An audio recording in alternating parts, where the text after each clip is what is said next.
에스더서 통독을 마치고 오늘부터 욥기의 긴 통독의 여정을 우리가 시작합니다. 보통 우리는 오늘 읽었던 욥기의 앞부분 그리고 욥이 고난을 극복한 마지막 뒷부분을 잘 기억하기 마련일 것입니다. 근데 이번 우리의 통독은 그 사이에 있는 친구들과의 대화 가운데에도 우리가 잘 살펴보고 그 묵상이 있었으면 좋겠습니다. 사실 이 욥기라는 책은요, 욥이 실제적인 인물인지 또 궁금하고 저자가 누구인지도 궁금하고 배경은 어떻게 되는지도 명확하게 기록이 되어 있지 않아서 여러 학자들의 의견이 갈리는 책입니다. 근데 성경에서 나타난 의문점은 성경 안에서 우리가 해결하라는 말이 있잖아요. 그래서 우리가 다른 성경이 욥기가 욥에 대해서 어떻게 나온지를 우리가 볼 수가 있습니다. 에스겔서 14장 14절에서 욥에 대한 언급이 있고요. 또 야고보 사도도 야고보서 5장 11절에서 이 욥에 대한 언급으로 이 욥의 실제적인 인물이라는 것을 뒷받침하는 성경적 근거를 우리가 먼저 알 수가 있습니다. 또 욥기에서 보면은 모세의 율법에 대한 언급, 종교적인 시설, 성막, 제사장의 언급이 다루어지지 않은 것으로 보아서 욥이 있었던 이 시대는 모세의 시대보다 이전 시대라는 것을 우리가 알 수 있어요. 또 재밌는 것은 그가 고난을 통과한 후에도 환난을 통과한 후에도 140년을 더 살았더라라는 이 성경의 기록에 따르면은 그가 200살 정도의 이제 연수를 살았다는 것을 우리가 알 수가 있습니다. 근데 이렇게 장수했던 사람은요, 150살 넘도록 200살 가까이 살도록 산 사람은 아브라함 시대 사람들밖에 없었습니다. 아브라함도 175세까지 살았었고 이삭도 180세까지 살았어요. 그 이후 사람들은 더 짧게 산 것을 우리가 볼 수 있습니다. 배경을 볼수록 또 더 재밌는 게 많더라고요. 욥기 42장 맨 마지막 절이죠. 보면은 42장 11절에 보면은 그 화폐 단위에 대해서 나옵니다. 캐시타라는 단어가 나오는데요. 그거는 창세기 33장 19절에 나오는 야곱이 세겜에서 땅을 살 때 썼던 화폐의 단위와 동일합니다. 출애굽 이전의 시대에 욥이 있었다. 창세기의 인물이라는 것이 확실시 된다라고 우리가 성경 안에서 그 근거를 찾을 수 있는 것입니다. 욥의 인물에 대한 것을 보면 우리는 더 익숙합니다. 그의 믿음보다는 오히려 그 처지에 대해서 우리가 더 잘 알고 있다고 얘기하는 게 맞을 것 같아요. 성경 전체에 등장하는 인물들 중에 가장 큰 고난을 당한 사람이죠. 오늘 우리가 읽었지만 마지막 부분 그 15절 이후부터 읽었지만 그 종이 피해를 입은 것을 말하는 동안에 계속해서 그 피해를 이야기를 하잖아요. 고난의 대명사라고도 누구는 표현하더라고요. 욥은 이제 북아라비아 지역에 있는 우스 땅에 거주했던 사람입니다. 성경이 이야기하죠. 이 사람은 가정으로 보나 재산으로 보나 신앙으로 보나 어디 하나 부족함이 없는 사람이었다는 것을 이야기합니다. 7남 3녀, 재산 목록도 많고 일하는 종들도 많고 또 그의 신앙도 어마어마했다고 성경이 기록합니다. 우리는 잘 알죠. 하루아침에 그 인생이 나락으로 떨어지는 것을 보게 됩니다. 스바 사람과 갈대아 사람의 습격이 있었고 약탈이 있었어요. 그 많은 재산을 한 번에 다 잃어버립니다. 하늘에서 불이 내리고 큰 바람이 부는 재앙으로 자식 열매 그냥 한순간에 죽게 됩니다. 이것만으로도 너무 고달파요. 정신적으로나 육체적으로나 너무 아픈데 더 육체적인 질병이 다가옵니다. 악창이 생겨서 그가 너무 가려운 나머지 아예 기와 조각으로 몸을 긁을 정도로 하나님이 안으로 밖으로 정신적으로 모두 다 고통을 주신 것을 봅니다. 아내가 이야기합니다. 하나님을 욕하고 그냥 죽으라. 저주를 퍼붓습니다. 더 이상 처참하고 더 이상 안 좋을 수가 없는 그러한 극한의 상황임을 우리가 보게 됩니다. 우리가 욥기를 보는 중점은 그것입니다. 극한 고난이 닥쳐왔지만 믿음을 버리지 않는 욥의 믿음. 이제 욥기 전체를 보면서 우리가 이것을 뚫고 나갈 한 가지 맥을 살펴보자 합니다. 이 욥기의 주제는 모두가 이야기하고 우리가 잘 이해하듯 고난 가운데 있는 믿음이다. 욥이 겪는 고난이다 라고 이렇게 생각할 수가 있을 것입니다. 네, 우리는 그렇게 배워왔고 저도 그렇게 알고 있었습니다.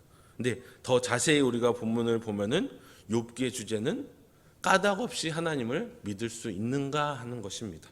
1장 9절을 다시 볼까요? 사탄이 여호와께 대답하여 이르되 욥이 그 신앙이 좋고 다 가지고 있는 욥이 까닭없이 하나님을 어떻게 경외할 수 있겠습니까? 사탄이 하나님께 묻습니다. 뭐 조건이나 보상이나 어떤 거 없이도 한번 믿기로 한 하나님을 변함없이 신뢰할 수 있겠습니까? 하는 겁니다. 그 믿음의 진위 여부를, 진짜인지 가짜인지를 여부하는 그 잣대가 이 바로 고난이라는 것입니다. 고난이 올 때의 믿음이 진짜인지 가짜인지 안다고 하잖아요. 그 사람이 어떠한 믿음을 가졌는지 알 수 있다고 우리는 얘기하지 않습니까? 사탄이 이것을 가지고 하나님께 도전했던 겁니다. 사탄이 이야기합니다. 욥에게 주신 조건, 축복을 다 뺏어가면은 그 사람도 하나님을 욕할 겁니다. 사탄이 보기에 그냥 욥은 고상한 척하는 그러한 자입니다.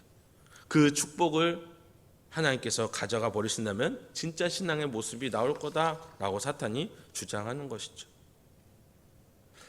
근데 묵상을 하면서 생각을 해봤는데 이게 우리의 생각이기도 한 것 같습니다. 사탄의 생각과 같이요. 저 오래전 이스라엘 백성들의 생각이기도 합니다. 뭐냐면 이겁니다. 주님, 저에게 이런 축복을 주시면 주님 잘 믿겠습니다. 주님, 이러한 상황을 저에게 허락하시면은 제가 그때에 잘 믿어 보겠습니다. 배고픔을 채워주시면은 더 하나님 잘 섬길게요. 제 기도 제목을 들어주시고 저 성공하면 그때도 하나님을 잘 믿을게요. 이와 같은 것이죠. 실상은 어떻습니까? 이렇게 이야기하고 나서 이스라엘 백성들도 그 믿음을 지키지 못했고 때론 우리의 믿음도 이와 같이 무너져 버리고 맙니다. 기도를 하나님이 만약에 들어주지 않으신다라는 그 가운데에서 우리는 낙심하고 하나님에 대한 그 존재를 의심할 때도 있습니다. 욥기의 주제는요 이거 같아요. 축복을 받았건 받지 않았건 고난이 있건 없건 그럼에도 불구하고 하나님을 과연 믿을 수 있는가, 신뢰할 수 있는가 하는 부분인 것 같습니다. 여러분들은 어떠실 것 같습니까? 이 그럼에도 불구하고라는 이 믿음이 우리들의 마음 가운데 있는지 한번 점검해 봐야 할 것입니다. 욥은요 어떠한 보상이나 대가 없이 하나님을 믿는 것이 가능하다고 이야기합니다. 오늘 본문 21절을 함께 보도록 하겠습니다. 21절입니다. 이르되 내가 모태에서 알몸으로 낳았사온즉 또한 알몸이 그리로 돌아가올지라. 주시니도 여호와시요 거두시니도 여호와시오니 여호와의 이름이 찬송을 받으실지니이다. 아멘. 이게 어떤 사람의 고백입니까? 자식을 잃고 재산 잃고 계속해서 덮친 데 덮친 격으로 계속해서 고난을 받는 사람의 고백입니다. 무엇이 바로 이 욥의 그 믿음의 전제가 될 수 있었을까요? 바로 하나님에 대한 하나님이 욥을 바라보시는 믿음이었을 것 같습니다. 그럼에도 불구하고의 신앙, 그럼에도 불구하고 우리를 믿으시는 하나님의 믿음, 그럼에도 불구하고 우리를 소망하시는 하나님의 소망, 그럼에도 불구하고 우리를 사랑하시는 하나님의 사랑, 아무런 까닭 없이 아들마저 십자가에 기꺼이 내어주시는 그 사랑으로 사랑하신 하나님, 그 하나님이 있기에 하나님을 향한 까닭 없는 신실한 그 믿음이 가능하다는 것입니다.